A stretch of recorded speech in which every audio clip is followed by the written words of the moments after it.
Hello friends, हूँ श्वेता मेवाड़ा। आज स्वाद सीरीज में तमने बतावा जई रही छूँ एक झटपट बनी जाए एवी चाटनी रेसिपी लावीशुं अने अलग प्रकारे बनावीशुं। जी हाँ मित्रों, शियाळो चालू थई गयो छे अने रताळुं मळवानुं चालू थई गयुं छे।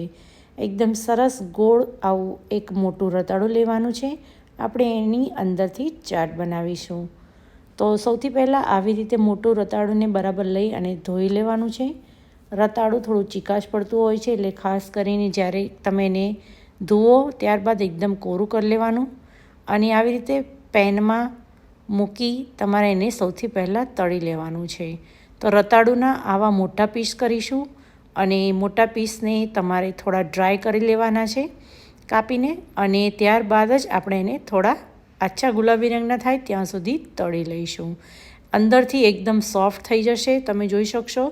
તેલ એકદમ આવી ગયું છે સરસ। હવે આ બધા જ રતાળાના જે ટુકડા છે તેને આવી રીતે થોડી હિંગ અને એકદમ સરસ રીતે આ રતાળાને આવી રીતે સેલો ફ્રાય કરી લેવાનું છે।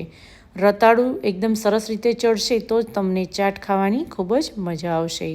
અને રતાળાનો પીસ થોડાક મોટા લેશો, એટલે કરીને જ્યારે આપણે ચાટ બનાવવા જઈશું ત્યારે એકદમ સરસ અંદરથી ચડેલું રતાળું ખાવાની પણ મજા આવશે। તો મિત્રો, અહીંયા આગળ આ ચાટ તમારે જ્યારે શિયાળો ચાલુ થાય ત્યારે જ રતાળું મળતું હોય છે, તો તમે ચોક્કસથી ટ્રાય કરજો। ઘરના નાના મોટા સૌને ભાવે છે। થોડુંક સ્વાદ અનુસાર અંદર મીઠું ઉમેરી દઈશું અને સરસ રીતે રતાળાને ચડવી લઈશું। આછું ગુલાબી રંગનો થાય ત્યાં સુધી હું તમને એની અંદર બનાવેલો ડીપની રેસીપી બતાવી દઉં। તમે આવી રીતે રતાળાને એકલું સેલો ફ્રાય કરીને પણ ખાઈ શકો છો।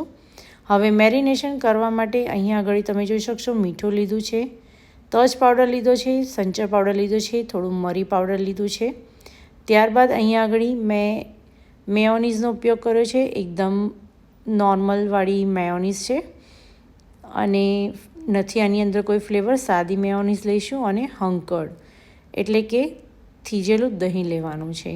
તો સૌથી પહેલાં અહીંયા આગળ આપણે ડીપ બનાવવા માટે આવી રીતે તમે જોઈ શકશો એકદમ સરસ દહીં જમાયેલું છે, એટલે દહીંને આવી રીતે તમારે એની અંદર એક બાઉલમાં કાઢી લઈશું। સૌથી વધારે આપણે દહીંનો જ ઉપયોગ કરીશું આની અંદર, જેથી કરીને એકદમ ટેસ્ટ પણ સરસ આવશે। અને અહીં આગળ મેયોનીઝ આપણે 2 થી 3 ચમચી જેટલું લઈશું। ત્યારબાદ અહીં આગળ સ્વાદ અનુસાર થોડું મીઠું, અને આ થોડા ડીપને આપણે ટેસ્ટી બનાવવા માટે બધા થોડા થોડા મસાલા એટલે કે તજ પાવડર મેં લીધો છે, ત્યારબાદ મરી પાવડર લીધો છે અને થોડું અડધી ચમચી જેટલું સંચર પાવડર લીધો છે। આ ડીપ એકદમ સરસ બનીને તૈયાર થઈ જશે।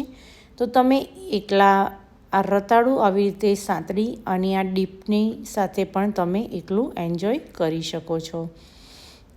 રતાળાની ઘણી બધી વાનગીઓ બનતી હોય છે મિત્રો, તો શિયાળામાં આ ચાટ બનાવવાની એકદમ સરળતા રહે અને નાના મોટાને કંઈક જુદું લાગશે એ પ્રમાણેની તમારી આ ચાટ બનીને તૈયાર થશે। તો આપણું આ એક ડીપ પણ તૈયાર થઈ ગયું છે। હવે ડીપ સાથે આપણે આ રતાળાની ચાટ મેં તમને કીધું એ રીતે પણ તમે ખાઈ શકશો, અને આ રીતે તમે થોડું પ્લેટિંગ કરીને પણ ચાટ બનાવી શકશો। તો આવી રીતે જે રતાળું સાંતળીને લીધું તે, ત્યારબાદ અહીંયા ચાટ બનાવવા માટે મેં જે ડીપ બતાવ્યું એ પ્રમાણે મેં ડીપ બનાવી લીધું છે। ગળી ચટણી, તીખી ચટણી, ત્યારબાદ અહીંયા આગળ ડુંગળી લીધું છે, બીટ છીણું લીધું છે, કેપ્સિકમ લીધું છે અને અહીંયા આગળ ધાણા લીધા છે। ત્યારબાદ અહીંયા આગળ થોડા સૂકા મસાલા લઈશું, એની અંદર ધાણા જીરું, લાલ પાવડર અને ઝીણી સેવ લીધી છે અને ચાટ મસાલો। તો ચાલો એને સર્વ કેવી રીતે કરવાની તે બતાવી દો ચાટને। તો આવી રીતે જો તમારે એકલું રતાળું ઉપવાસમાં પણ ખાવું હોય તો તમે આવી રીતે રતાળું સાંતળીને ડીપ જોડે એકલું પણ એન્જોય કરી શકો છો, અને આવી રીતે ચાટ તમે બનાવીને પણ એને એન્જોય કરી શકો છો। તો તમે જોઈ શકશો અહીંયા આગળ મેં કેપ્સિકમ લીધું છે, તમારી પાસે કલરફુલ કેપ્સિકમ હોય તો તમે એ પણ ઉમેરી શકો છો। ત્યારબાદ ઝીણી સમારેલી ડુંગળી ઉમેરીશું, ત્યારબાદ બીટ છીણેલું ઉમેરીશું। બીટ અહીંયા આગળ ઓપ્શનલ છે, જો તમને ન ભાવતું હોય તો તમે એને સ્કીપ કરી શકો છો। ત્યારબાદ અહીંયા આગળ લીલી ડુંગળી પણ આપણને બજારમાં મળે છે, તો તમે ઝીણી સમારેલી એ પણ આની અંદર ઉમેરી શકો છો। મેં અહીંયા આગળ એ પણ ઉમેરી છે. ત્યારબાદ અહીંયા આગળ ગળી ચટણી અને થોડી તીખી ચટણી, આ બંને વસ્તુઓ ઉમેરી. તમને જેટલી તીખાશ પ્રમાણે તમારે ચાટ બનાવવી હોય તમે એટલી ગ્રીન ચટણી અંદર ઉમેરી શકો છો.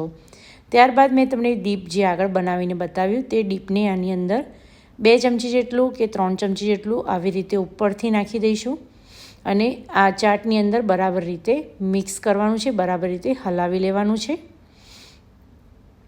એકદમ હેલ્ધી અને ટેસ્ટી હોય છે રતાળું મિત્રો, તો તમે ચોક્કસથી ટ્રાય કરજો. ઝીણા સમારેલા ધાણા આવી રીતે ઉમેર્યા છે. હવે થોડોક મસાલો કરી લઈશું. અહીંયા આગળ મેં અડધી ચમચી જેટલું ધાણા જીરું પાવડર ઉમેર્યું છે અને ચાટ મસાલો અને લાલ મરચું ઉમેર્યું છે. તો આવી રીતે બધા મસાલા પણ કરી લઈશું અને બરાબર રીતે હવે મિક્સ કરી લઈશું અને આવી રીતે એકદમ સરસ તમે ચાટ સર્વ કરી શકો છો. તો ગમે ત્યારે કોઈ તહેવાર પણ આવતો હોય ત્યારે પણ તમે આવી ચાટ એકદમ સરસ બનાવીને બધાને સર્વ કરી શકો છો. તો તમને મારી આ રેસીપી કેવી લાગી ચોક્કસથી જણાવજો અને હજી સુધી તમે અમારી ચેનલને સબસ્ક્રાઈબ ન કરી હોય તો સબસ્ક્રાઈબ કરી દેશો. નવી નવી રેસીપી અમે સ્વાદ સિરીઝમાં તમને બતાવતા જ રહીશું. એકદમ ચટપટી અને ટેસ્ટી આ ચાટ બનીને તૈયાર થઈ ગઈ છે. એને આવી રીતે ઉપરથી ઝીણી સેવ અને દાડમ નાખીને આપણે સર્વ કરીશું. નવી રેસીપી સાથે હું શ્વેતા મેવાડા આપની રજા લઉં છું. આપ સૌનો ખૂબ ખૂબ આભાર.